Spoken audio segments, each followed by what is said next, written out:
Hey, Blue Table fans! I summon you, Beelzebub! Would have been easier if I'd stepped in from the side then. Yeah, that's right. Hold on, let's try it again. Here, you go off to the side. I summon you, Beelzebub! That was actually pretty good. Move your face. Hold on, let me get the, okay, it's almost straight. Okay, good. Hey guys, this is, hold on, I think I'm too tight. There you go. It's a little wider angle. Hey, so listen, before I talk about Andrew here, yeah, check out my hair. It's getting like really long on the sides. Like I think a breeze could like blow me away on the wings. Anyway, hey, this is Andrew, and he's from the UK. Imported all the way from Games Workshop and everything. That's right. So, how did you end up in Utah? My wife lives over here actually, so we were in the process of going over to the UK, but ended up in the States. So far, Utah's been amazing. It's been really good. Yeah. So over here to stay now, which is really good. So, talk about the mountains. I didn't even realise the mountains were this close to Salt Lake City. Like I turned up at night, woke up in the morning, came outside, found giant mountains a couple of miles from me. It's a bit weird actually. Like I'm used to the sort of hills of England, not the giant mountains of just nearby. It's a bit weird. Yeah, it's like the Himalayas are like, oh. My friends keep trying to convince me to go up so they can try and kill me snowboarding or skiing or something like that. Right. We'll be having that. Where are they trying to take you? Oh, some place up near Parksea. I can't remember the name. Okay. Well, there some you go. ski snowboardy place. Is it Snowbird? Oh, I don't know. Because Snowbird is awesome, but yeah. I think it's all shut down now. Is it? Oh, yeah. I'm safe if there's any skiing still left to be had, I'd love to know about that. That's great. So talk about your formation like in the hobby. Well, I got started in it as a kid. It was something that I found was a really good distraction. It was excellent fun getting into all the games, learning all the different armies, but the main part of it was making the armies, converting the models to your best like ideas, painting it, and then at the end of it you have a finished product which is ace, it's awesome, it all looks nice and set up, and once you've done that, like the best part is it's there, it's done, and then you can build the next one, and then the next one, and then you end up with a fantastic little collection of things that you can take pride in because they're yours. It's great. I like the way you think. So, that's great. Just as well, that would be pretty awkward. So it sounds like you've done a lot of Warhammer Fantasy. I've done like a lot of the Games Workshop games. My favourite's the Fantasy. I was a big fan of the Night and Goblins. Blood Bowl. Blood Bowl as well. We're going to talk about your Goblin army in just a minute. Oh, okay. Okay, go ahead, keep going. Blood what Bowl, about 40K? Big fan of that. 40K, like always a big fan of the Orc armies. Oh, he downgraded it from love to like. Yeah. 40K, like it's good, but it's just not as good as Fantasy or Blood Bowl, where you just get to go and smash the opponent in the face. Right. And there's way too many girly guns going on in 40K. Not enough. Girly guns? Not enough in the face, smashing people in the face action. Oh, got it. Yeah, okay. So it's way too much of this long range shenanigans. Might as well all just be playing Wood Elves. 40K is like everyone's playing Wood Elves with guns. Basically. That's, okay, great, awesome. Okay, now, before we launch into your Night Goblins army, yeah. Right? Because that was very interesting to me. I want the fans to hear about that. Talk to me about like what's up with 9th edition. Oh. There's just some rumors, but I want to know how you feel about it. To be fair, if you've heard rumors, you know more about it than I probably do. Oh, really? Okay. I haven't worked for Games Workshop for a little while, but like I've heard good and bad like reviews of 9th edition. Could be awesome. Wait. No, oh, okay.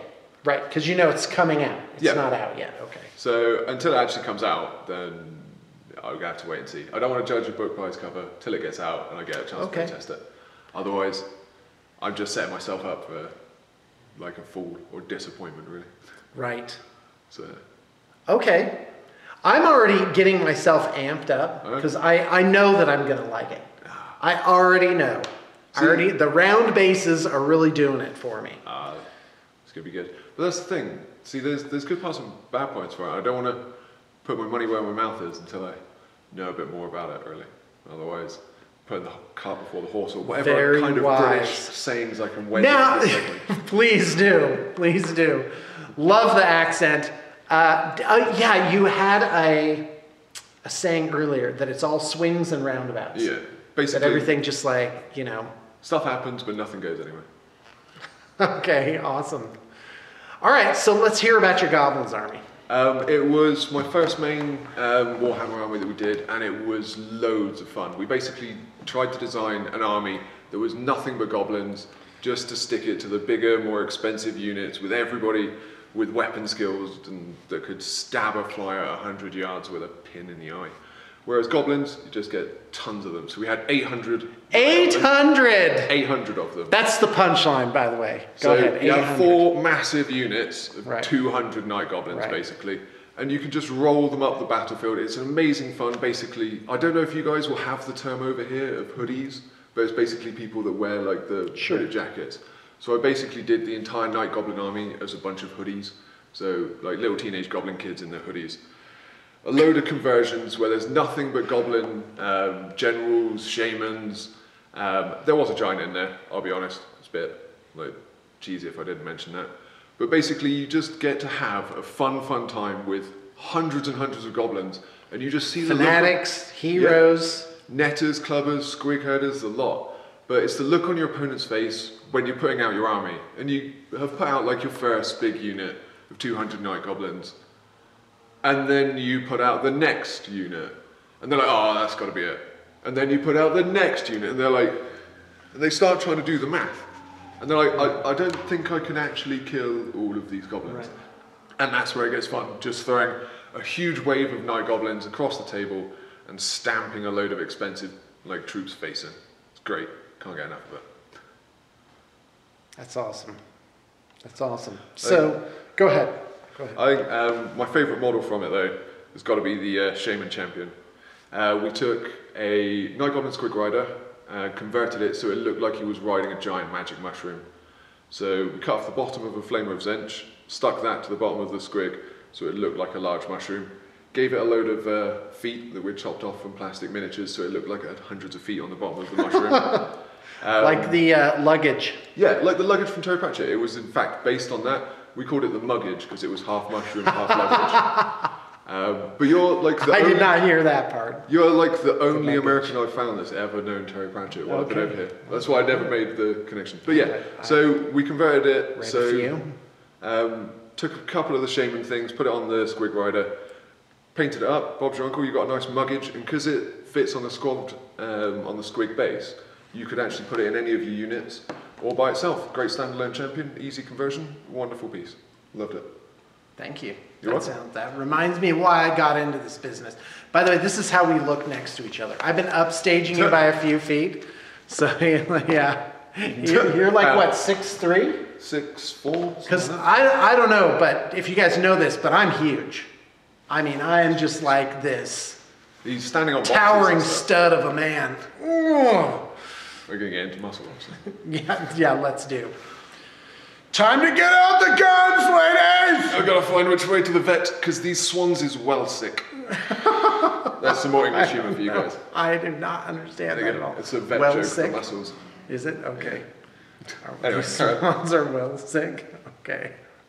Sounds good. Yeah. So you were talking a little bit about, jokingly, about English privilege in the US. Oh, it's a weird thing. I loved this. You kind of allowed to get away with pretty much most things as long as you're polite and you don't actually know about it. And you sound confused. Yeah, and you sound confused. Like I was in a 7-Eleven and there's tons of things that say no ID, you can't buy any beer. I have no idea about this. And like, why do you get ID'd over here?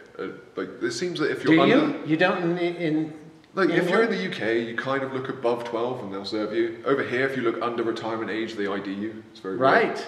So if you look over 12, what's the drinking age in the UK? 18. Oh, it's 18. We're very liberal with it though. Wow. Wow. Okay. Some of the shadier pubs are anyway. But so over here, like queued up. Like in Hot Fuzz. Yeah, basically. Yeah. So they'd rather people were minding their own business rather than out on the streets causing trouble. I love Hot Fuzz, by the way. And if you haven't seen it, Sean Pegg's movies. It's so unexpected. Like I'm watching this, I'm like, what? It's hilarious. Yeah. So, if you haven't seen it, you need to watch it. But yeah, so hold on. I'm in my study and my 6-year-old daughter walks in at the exact moment that the giant chunk of rock splats this guy in the head. And I was just like, and I couldn't like get my hands over her eyes fast enough. And she was like trying to wrap her head around that. You know, what had just happened? A large piece of church monument to a reporter's head. So please continue. But yeah, so we're in the petrol station, gas station, you guys call it over here. Patronization? Oh no, petrol station. Petrol station. We call it petrol, you guys call it gas. Oh, I thought maybe patronization was, I don't know, go ahead. No, that'd be weird. So yeah, we're in the petrol station, gas station, whatever, and just buying some beer, don't have any ID or passport or anything like that. And regardless of all these signs saying you'll get fined if you serve anyone without their ID, the guy was like, oh, you're from England? Oh, don't worry about it, you'll be fine. And there's a highway trooper stood next to me, and I'm like, you've got to be kidding me! But you just talk to them, and you're like, are you sure? Like, this is fine. The highway trooper's like, yeah, no, that's all right, go nuts. Like, welcome to the US. And I've been here for like months, and I was like, well, I've only just got here for a week, I'll see you in a bit. But they'll let you get away with it. Like, if I was in England and I got ID'd and I didn't have any ID, they'd be like, nope, I don't care, get out. But over here, because I've got an English accent, come on in, buy some more booze. That's amazing. Bizarre. It's good, I love it.